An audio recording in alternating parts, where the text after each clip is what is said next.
Jack in Florida, welcome to the Savage Nation. Go ahead, please. Good evening, Dr. Savage. Let me thank you for taking this call and for being the lightning bolt of the airwaves that inspires our own passion and perseverance. Dr. Savage, having traveled to the old Soviet Union and holding degrees in political science, where I studied a great deal about the Russian Revolution, I have to tell you that the new domestic enemy in the United States regarding the healthcare reform movement is going to be the American middle class, the individualist, the patriot, the small businessman, the technocrat that scraped and studied and worked and made something of their lives. We're going to become the kulaks.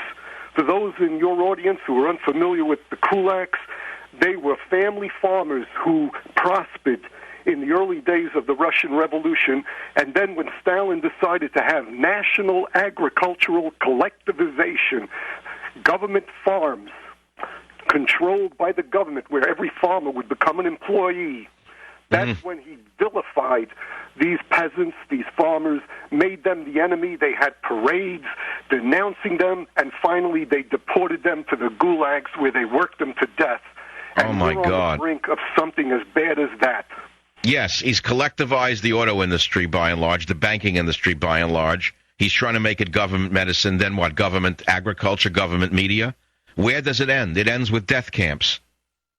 Exactly. We're talking about a totalitarian worldview. You know, you said something that was so pregnant with meaning.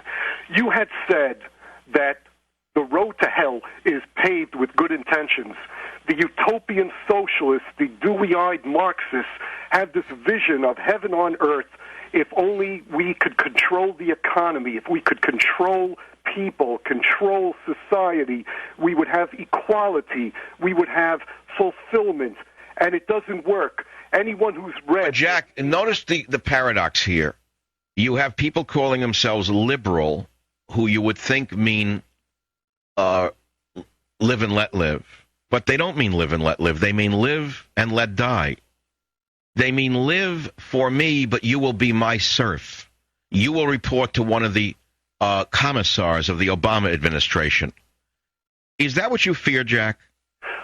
Dr. Savage, yes, I do, and it's nothing new to me. Well, how do you answer hate groups like the Southern Poverty Law Center, one of the most dangerous groups America has ever seen, who declares that there are hate groups out there now like Rush Limbaugh and others, by the way, who need to be curtailed because they're stirring up hatred against Obama? How do you answer groups like the hate group Southern Poverty Law Center?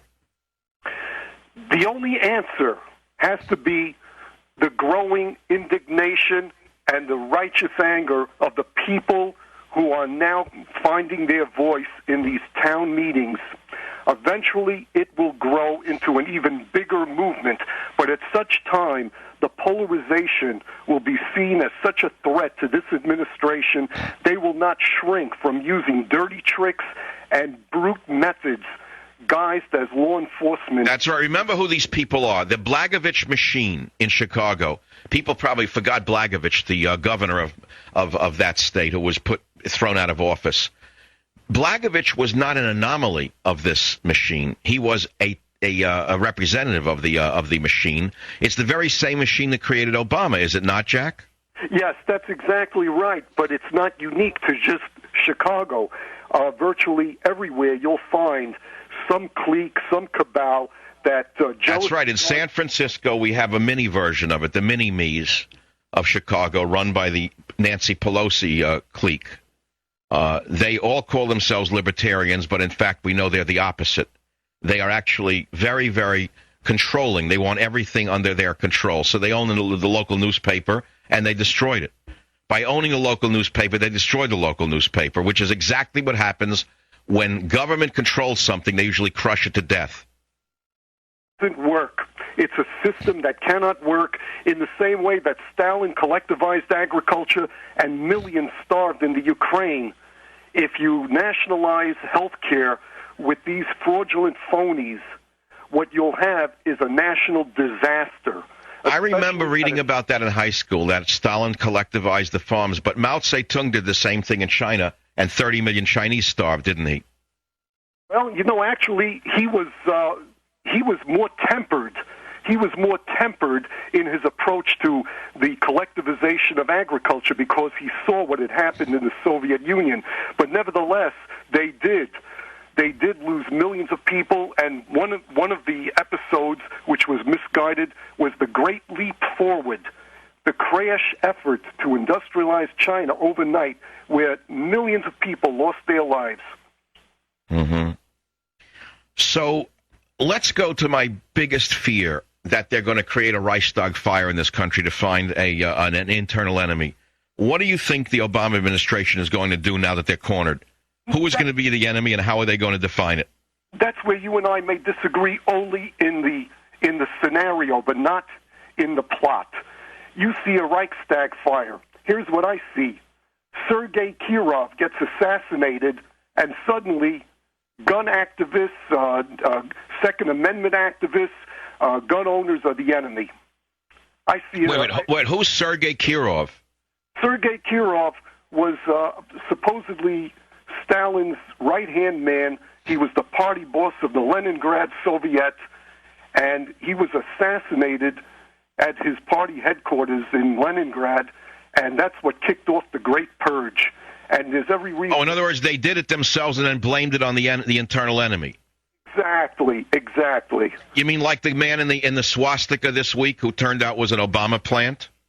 There you go. Okay, I read the Alinsky school of go to the meetings where Republicans speak in the 60s and cheer them on while wearing swastikas? Right. That's right. Duplicity. Okay, question. So, Jack, you seem to be a man who's, earthy and knows what he's talking about. Can they be stopped? When you have men like Pat Caddell, a Democrat strategist, saying that they're dangerous, don't trust the government, do you think that maybe they can be stopped in time? I'm very doubtful, because they control the most powerful military in the world. They control the technology that's used by local and state police and law enforcement. They control the media, and they're tightening the noose around free speech. It's going to be very difficult. You would need something like what happened in Poland and in Eastern Europe, where people simply don't go to work, close up the shops, and bring everything to a halt. You're talking about a general strike in order to stop the government? Yeah, that's the only way. But that can't happen because the unions did that in Poland. The unions are in Obama's back pocket here. The unions are bureaucracies. I know a little something about them, and I can tell you they're bureaucracies, and oftentimes there's a disconnect between the bureaucrats, the labor bureaucrats, and the rank and file. The rank and file is made up of flesh and blood American men and women, and they have... Look, I'm not a community organizer. I'm a talk show host. I don't have a party. I don't run for office. But believe me, if someone were to organize even the truckers of America to tie up every bridge and tunnel, and I'm not suggesting it because I'm not a community organizer, and block every bridge and tunnel in America until they stopped it, that would have an effect, wouldn't it? But that would take real organization, wouldn't it? Would take organization, but I really think that the alternative leaders that we need have not yet surfaced. These are going to be accomplished men and women. What about the Tea Party people? Are they anyone who could do anything here? I'm sorry, what party people? The Tea Party protesters, are they a force? Right now, they're a blip on the national radar. They're very small. They're very fragmented. There's not much communication in between the different Tea Party groups. They haven't been able to hit the power panel of the American psyche. They haven't gone from... Well, but the people who have are the town hallers. How did that happen, Jack? How did the Obamaites lose control of that? They opened it up to everyone thinking they were going to hear only good things. They opened it up, and now they're charging people $10 and $25 to try and discourage them when you and I know that it's the... Wait a minute. They're charging people to go to town hall meetings? That's right. That's right. That was on the... You mean the very same Obamacare people who want to give medical care for free to illegal aliens and not even charge them an entry fee, so to speak, $10 to go to a hospital, now want to charge for free speech? Yeah, here in Florida, it's Rob Wexler. he's charging $10 if you want to go to his... Oh, well, Wexler is a real piece of work. In my day, a man like him wouldn't have even been able to own a lock store. Exactly right. And Congressman Wexler in my day could not have even owned a lock store and run it right. The man couldn't have sold smoked salmon without robbing the people. Probably would have sold contaminated salmon from China. You took the words out of my mouth. A guy like the Wexler, your congressman from Florida, has always struck me as the type. He would have bought salmon on a bargain salmon, bruised salmon from China, and tainted salmon, in other words, and sold it to the delis of South Florida. And when someone died, he would have said he had nothing to do with it. That's what he strikes me as, that type of oily character. He's charging to go to a town hall meeting? That takes the cake. Jack, you are an educated man, and always you're going to have a platinum pass into the Savage Nation. Guys, get Jack. If Jack will give you a contact address, let's get Jack on regularly on the Savage Nation.